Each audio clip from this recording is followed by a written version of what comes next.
안녕하세요. 희귀의 밤입니다. 여러분은 사랑이라는 단어를 떠올리면 가장 먼저 무엇이 생각나시나요? 누군가는 가족을, 누군가는 친구를, 또 누군가는 오래전 가슴속에 남아있는 한 사람을 떠올릴지도 모르겠습니다. 오늘 소개해드릴 책의 제목은 그 자체로 한 문장의 위로입니다. 사랑이 있으니 사라집디다. 살았습니다도 아니고 살겠습니다도 아닙니다.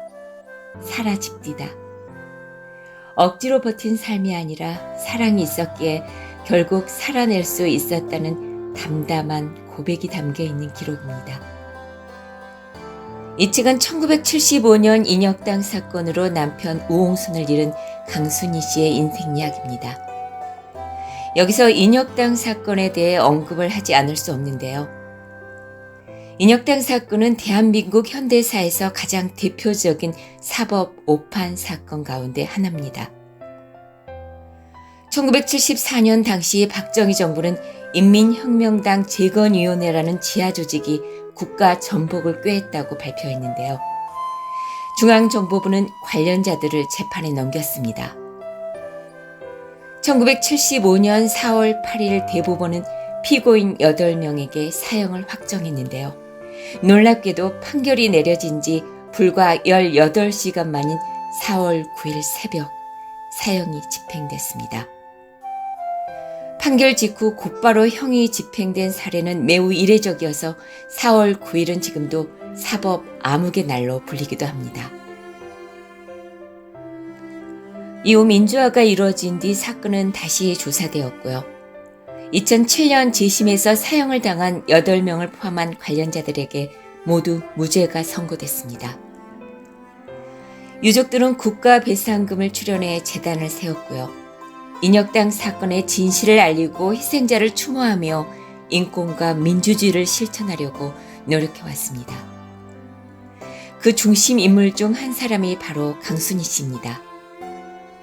강순희 씨는 자신의 인생 이야기를 책으로 남기고 싶은 마음이 들었는데요. 그 일을 해달라고 유시민 작가한테 부탁을 하게 되면서 강순희가 말하고 유시민이 듣는 인터뷰 형식으로 책이 만들어졌습니다. 그중 인터뷰 내용 일부분을 함께 해보겠습니다. 어머니 인생 이야기를 누구한테 들려주고 싶으신 겁니까? 모두한테요. 같은 시대 산 사람들한테도 젊은이들한테도 말해주고 싶어. 이것이 조선의 역사다. 한국의 역사다. 우리의 역사다.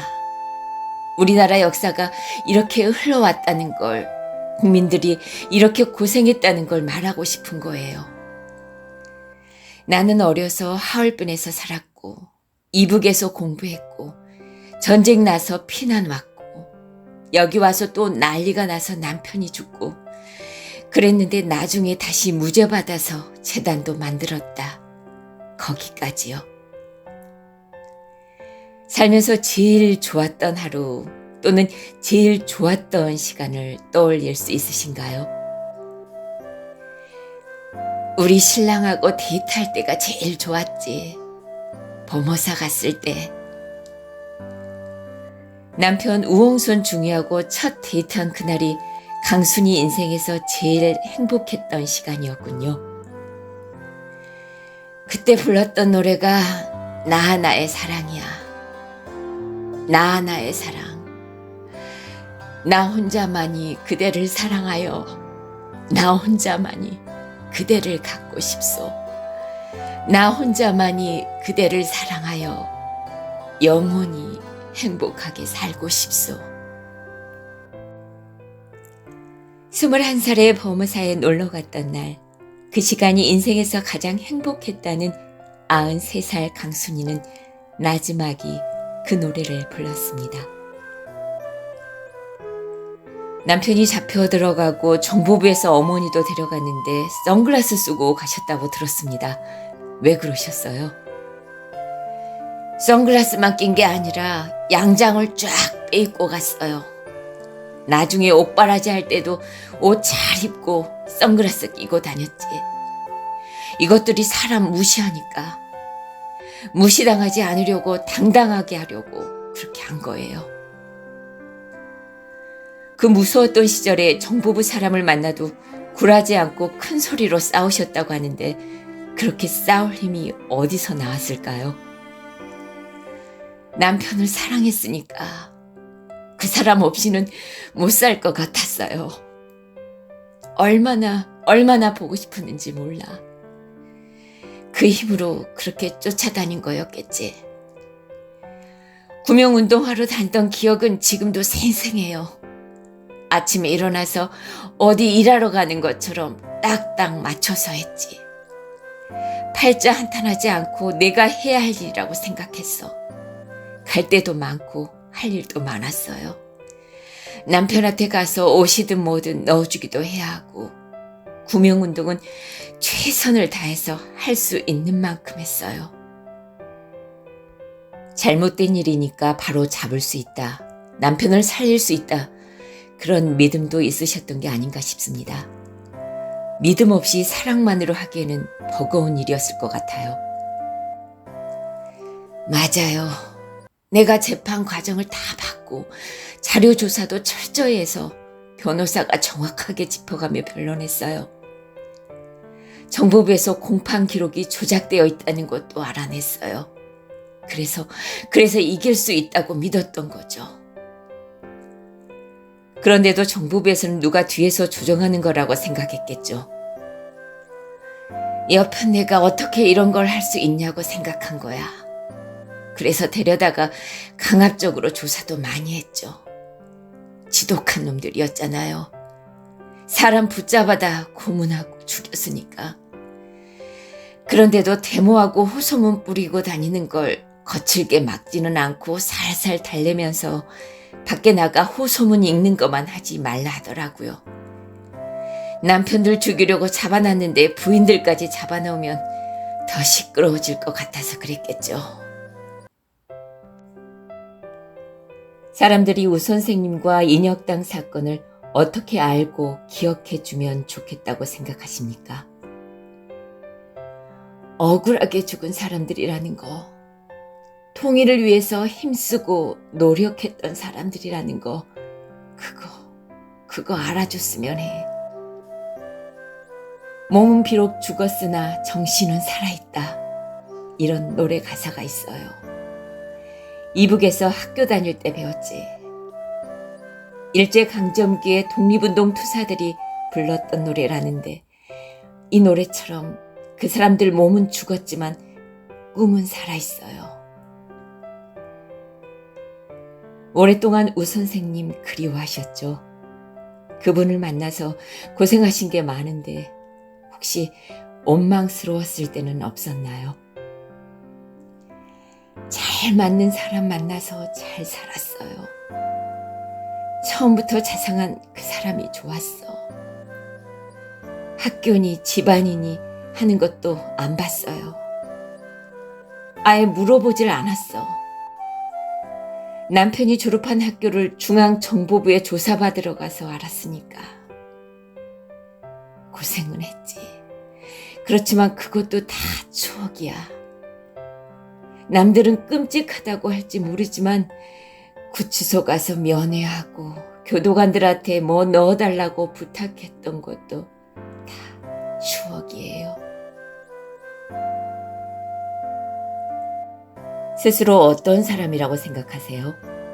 누가 인간 강순이는 어떤 사람인가 하고 물으면 뭐라고 하시겠어요? 나는 불의를 참지 못하는 사람이에요. 학교 다닐 때도 선생님한테 시시비비를 딱딱 따졌어요. 누가 남한테 피해주는 거를 그냥 볼 수 없어요. 개인적으로 소소하게 잘못하는 일은 뭘 안 해요. 세상에는 이런 사람도 있고 저런 사람도 있으니까. 하지만 국가를 망쳐놓는다든지 하는 걸 보면 참지 못해요. 여장부세요. 93 되신 분이 스스로를 불의를 참고 보지 못하는 사람으로 여기신다는 거 참 대단하십니다. 나는 이북에서도 고등학교 시험 보러 갔을 때 데모했다고 뭐라 한 선생한테 따졌어요. 60명 시험 봐서 31명 붙었는데 내 이름을 마지막에 불렀어. 그 선생이 합격시켜 준 거예요. 그때 가만히 있었으면 떨어졌겠지. 내가 생각해도 내 인생이 극적인 데가 있어요. 그때부터 그랬어. 어디 그뿐인가? 비난 나올 때 우리 가족 다 흩어질 뻔했어요. 엄마가 안 가겠다고, 여동생 셋이랑 집에 있겠다고, 아버지하고 나하고 13살 먹은 남동생만 피했다 오라고 했거든요. 아버님은 뭐라고 하셨어요? 그렇게 하려고 하셨어요? 그러자고 했어요. 엄마 말을 잘 듣는 분이었거든. 그런데 내가 아버지에게 말했지. 엄마 말대로 우리 셋만 가면 다니기 편하고 아버지는 사업 잘하니까 어디 가도 돈 잘 벌 텐데 그러면 그 돈 누굴 위해 쓰냐고요. 우리끼리만 쓸 거냐고. 엄마 혼자 애 셋 데리고 어떻게 먹고 살겠냐고. 힘들어도 동생들 다 데리고 같이 가야 한다고 했어요. 아버지가 그래 내 말이 맞다 하셨고 엄마도 생각해보니까 안 되겠다 싶은지 못 이기는 척 나오셨어. 그때 내가 18살이었는데 어떻게 그런 생각을 했는지 몰라. 평양 제1고녀 들어간 거, 부모 형제 다 함께 피난 내려온 거, 우리 남편 사건이 조작이라는 사실을 밝힌 거, 이 세 가지는 지금 생각해도 내가 참 잘했다 싶어요. 기특하다 싶어요. 남편 잃고 혼자 4남매를 키워내신 것도 대단한 겁니다. 43세 남편 보내고 혼자 애들 넷을 키우면서 먹고 살아야 하니까 열심히 일했고 친정에서도 많이 도와줬어요. 넉넉하게 산 건 아니지만 우리 애들은 크게 어려운 거 모르고 자랐어요. 살아보니 인생이란 이런 거더라. 인생은 이렇게 살아야 하는 거더라. 혹시 그런 거 있으세요? 나는 그렇게 생각해요. 자기한테 주어진, 자기 앞에 펼쳐진 운명을 열심히 살아가는 거. 어려운 문제가 생겨도 장애물이 닥쳐도 원망 같은 거 하지 않고 긍정적으로 생각하면서 살아가는 거다. 그런 게 쌓여 인생이 된다. 애들한테 늘 그렇게 말했어요. 나도 그렇게 살았고. 남편 죽었을 때는 막 같이 죽고 싶었지.